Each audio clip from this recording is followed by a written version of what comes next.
आकाशला माहीत होतं, सकाळच्या शांततेऐवजी त्याने रात्रीचा प्रवास स्वीकारून मोठी चूक केली आहे. कारण कसारा घाट शापित आहे. एका थरारक घटनेवर आधारित आजची ही भयकथा. कथेला सुरुवात करण्यापूर्वी एक छोटीशी विनंती आहे. जर तुम्ही या चॅनलवर नवीन असाल आणि आत्तापर्यंत चॅनल सबस्क्राईब केला नसेल तर लगेच सबस्क्राईब करा आणि बेल आयकॉन दाबा, जेणेकरून भविष्यात येणारी कोणतीही थरारक कथा तुमच्यापासून दूर राहणार नाही. मुंबई नाशिक हायवेवर आता रात्रीचे 11:40 झाले होते. आकाश स्टीअरिंग व्हील घट्ट पकडून होता. त्याच्या बाजूला बसलेला त्याचा मित्र सौरभ मोबाईलमध्ये काहीतरी बघत होता. त्याला लवकर नाशिकला पोचायचे होते. आकाशने नाईलाजाने ही रात्रीची ट्रीट स्वीकारली होती. सौरभ, तू जर सकाळी निघाला असतास तर आता आपण शांतपणे झोपलो असतो. कसारा घाट रात्रीच्या वेळी अजिबात चांगला नाही, आकाश म्हणाला. सौरभने मोबाईल बाजूला ठेवला. अरे आकाश, तू पण किती अंधश्रद्धा बाळगतोस. कसारा घाट म्हणजे एक सुंदर दरी आहे. अपघात होतात कारण लोक वेगाने गाडी चालवतात. दिवसा सुंदर आहे, रात्री नाही, आकाशने हळू आवाजात उत्तर दिले. येथे अनेक अपघात झाले आहेत. लोक म्हणतात हा घाट शापित आहे. काही कथा तर सोडून दे, लवकर पोचायचे आहे. सौरभने त्याला टोकले. काही मिनिटातच त्यांच्या गाडीने कसारा घाटाच्या प्रवेशाजवळचा बोर्ड ओलांडला. घाटात प्रवेश करताच वातावरणात अचानक बदल झाला. मुंबईच्या उष्णतेनंतर हवा एकदम थंड झाली. ती साधी थंडी नव्हती, तर एक अनैसर्गिक, आतपर्यंत घुसणारी शीतलता होती. आकाशने AC बंद केला. काय झालं? अचानक इतकी थंडी कशी? सौरभने विचारले. आकाशने खांदे उडवले. घाटाची हवा असेल. गाडी हळूहळू वर चढू लागली. रस्ता पूर्णपणे एकांत होता. दुसरं कोणतंही वाहन आसपास दिसत नव्हतं. लाईट्स नसल्यामुळे रस्ता फक्त त्यांच्या गाडीच्या हेडलाईट्सनेच प्रकाशित होत होता. रस्ता एका बाजूला उंच डोंगर आणि दुसऱ्या बाजूला खोल दरी अशा स्थितीमध्ये नागमोडी वळणे घेत होता. रात्रीचे 12 वाजायला 10 मिनिटे राहिले असतील. आकाश गाडी एका तीक्ष्ण वळणावर वळवत असताना अचानक दाट धुके रस्त्यावर पसरू लागले. हे धुके इतके अचानक आले, जणू कोणीतरी क्षणात एक पांढरा पडदा ओढला आहे. काय हे इतकं दाट धुके? सौरभने खिडकीतून बाहेर डोकावत विचारले. मला नाही वाटत हे साधे धुके आहे. आकाशचा आवाज दबलेला होता. त्याने गाडीचा वेग अगदी कमी केला. त्याला गाडीच्या टायर्स आणि दरीच्या टोकामधील अंतर जाणवत होतं. त्याचवेळी सौरभच्या कानावर काहीतरी अस्पष्ट आवाज पडला. तो आवाज वाऱ्याचा नव्हता किंवा दूरच्या गाडीचाही नव्हता. तो आवाज खोल दरीतून वर येत होता, जणू कोणीतरी खाली जोरजोरात श्वास घेत आहे किंवा कुजबुजत आहे. ऐक आकाश, काही आवाज येतोय का? सौरभने कानोसा घेतला. आकाशने लक्ष विचलित न करता उत्तर दिले. मला फक्त शांतता आणि भीती जाणवते. फक्त ड्रायव्हिंगवर लक्ष दे. गाडी एका धोकादायक अरुंद वळणावर पोचली. आकाशने हेडलाईट वळवली आणि एका सेकंदासाठी त्याला रस्त्याच्या अगदी कडेला धुक्यात एक उंच पांढऱ्या वस्त्राची आकृती दिसली. जणू कोणीतरी उभं राहून त्यांच्याकडे पाहत आहे. आकाशने एकदम घाबरून ब्रेक मारला. गाडी धडधडून थांबली. काय झालं? सौरभ ओरडला. आकाशचा श्वास थांबला होता. तो फक्त समोर पाहत होता. मला कोणीतरी दिसलं रस्त्याच्या कडेला. सौरभने त्वरित समोर पाहिले, पण आता तिथे फक्त दाट पांढरे थंडगार धुके होते. काहीच नाही आहे रे, फक्त धुक्याचा भ्रम असेल. गाडी चालव. सौरभने त्याला शांत करण्याचा प्रयत्न केला, पण त्याचा आवाजही आता थरथरत होता. आकाशने हळूहळू गाडी पुढे घेतली. त्याने आरशात पाहिले, पण मागे फक्त धुके होते. त्याला खात्री होती त्याने काहीतरी बघितले होते, आकाशने गाडीचा वेग थोडा वाढवला, पण काही मीटर गेल्यावर त्याला रस्त्याच्या मधोमध एक मोठा दगड आडवा पडलेला दिसला. आकाशने पुन्हा गाडी थांबवली. शिट, आता काय? एखाद्या अपघातातून पडला असेल, खाली उतरून बाजूला करावं लागेल, सौरभ म्हणाला. दोघेही खाली उतरले. धुक्यात त्यांना काही पावले पुढे जावे लागले. दगड बाजूला सारताना सौरभची नजर गाडीच्या खिडकीवर पडली. त्या खिडकीवर धुक्याच्या थरात 5 बोटांचे स्पष्ट ठसे उमटलेले होते. हे ठसे एका सामान्य माणसांच्या बोटापेक्षा खूप मोठे होते. जणू कोणीतरी बाहेरून आत डोकावले होते आणि आत्ताच तिथून बाजूला झाले होते. सौरभने भीतीने डोळे मोठे केले आणि आकाशकडे पाहिले.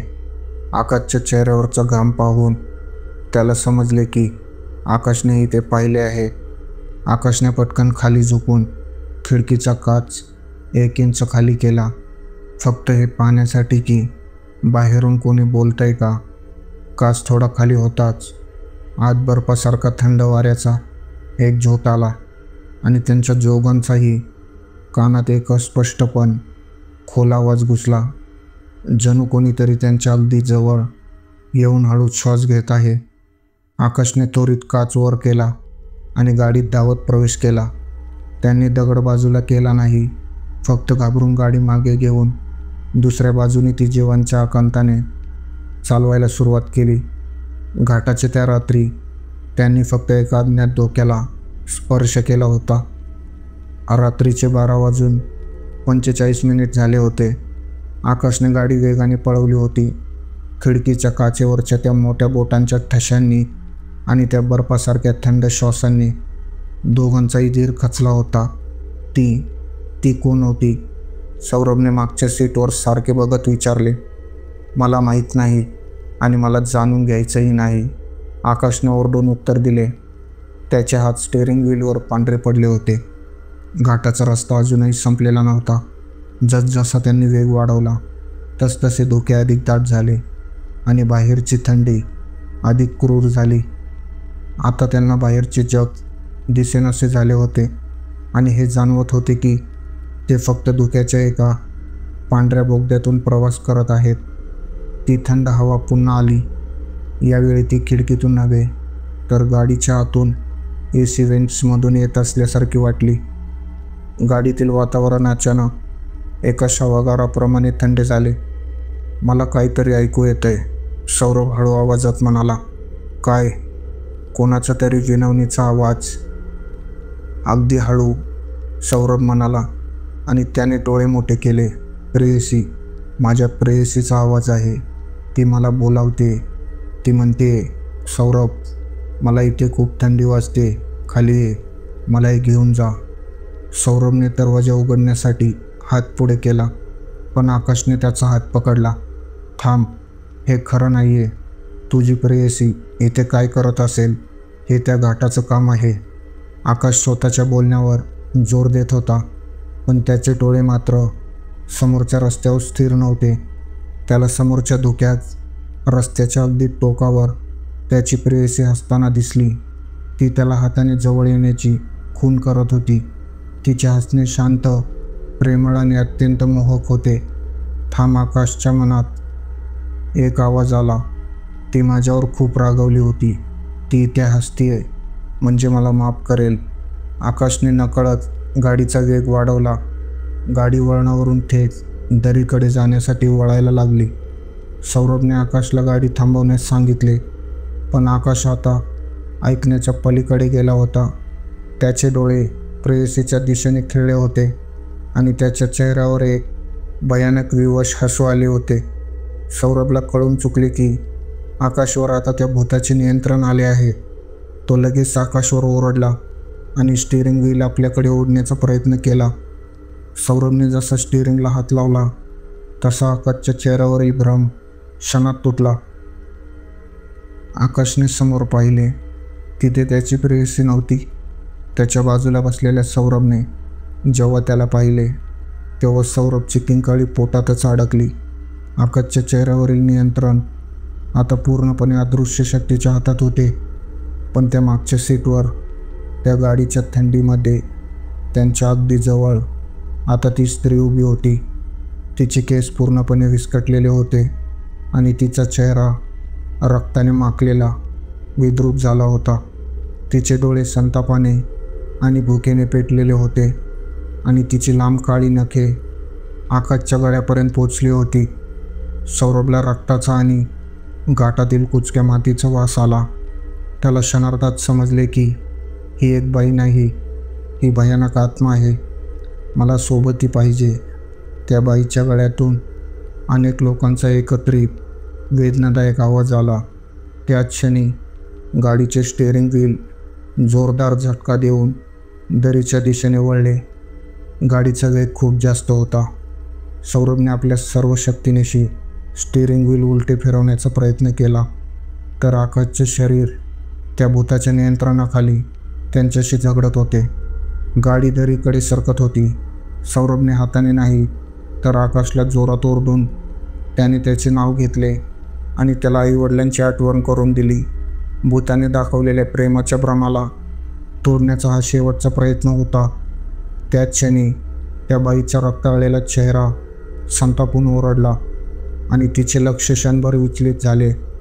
तेवढ्या एका सेकंदाच्या संधीचा फायदा घेऊन सौरभने आपले वजन स्टीअरिंगवर टाकले. गाडी घासून एका दगडावर आदळली आणि खाईच्या अगदी काठावर थांबली. आदळल्यामुळे भूत अदृश्य झाली. आकाशचे नियंत्रण परत आले, पण तो पूर्णपणे थकून बेशुद्ध झाला होता. सकाळचा पहिला प्रकाश फुटायला सुरुवात झाली आणि धुके हळूहळू विरळ झाले. सौरभने कसाबसा आकाशला गाडीतून बाहेर काढले आणि दोघेही धीर धरून चालत घाटातून खाली उतरू लागले. पहाटेच्या 5 वाजता ते घाटाच्या पायथ्याशी असलेल्या एका जुन्या चहाच्या ढाब्यावर पोचले. तिथे एक वृद्ध शांत माणूस चहा बनवत होता. सौरभने त्याला रात्रभर घडलेला भयानक अनुभव सांगण्याचा प्रयत्न केला. वृद्ध माणूस शांतपणे ऐकत राहिला आणि म्हणाला, बाळा, तुम्ही ज्या बाईला पाहिलं ती एकाकी आत्मा नाही. कसारा घाटात रोज अपघात होतात. जी लोक तिथे मरतात त्यांचे असंख्य जीव यात दरीत अडकले आहेत. तुम्ही ज्या बाईला रक्ताने माखलेल्या चेहऱ्यात पाहिलं ती त्या सगळ्यांचा राग आणि संताप आहे. ती त्या सगळ्यांची मुख्य प्रतिनिधी आहे. तिचं काम तुम्हाला घाबरवणं नाही, तर भ्रम निर्माण करून तुम्हाला तुमच्या प्रियजनांच्या आवाजाने आणि चेहऱ्याने स्वतःहून दरीकडे खेचणं आहे. त्यांना फक्त सोबती पाहिजे. जो कोणी रात्री या घाटातून जातो तो तिच्यासाठी शिकार असतो. तुम्ही भाग्यवान आहात की तुम्ही वाचलात. वृद्धाने गरम चहाचा कप सौरभसमोर ठेवला. कसारा घाटची भीती एका बाईची नसून अपघातात बळी पडलेल्या असंख्य भुकेल्या आत्म्यांची सामूहिक हाक होती, जी आजही दर रात्रीच्या धुक्यातून आपल्या नवीन सोबत्यांना बोलावते. तर ही होती आजची बाईकथा.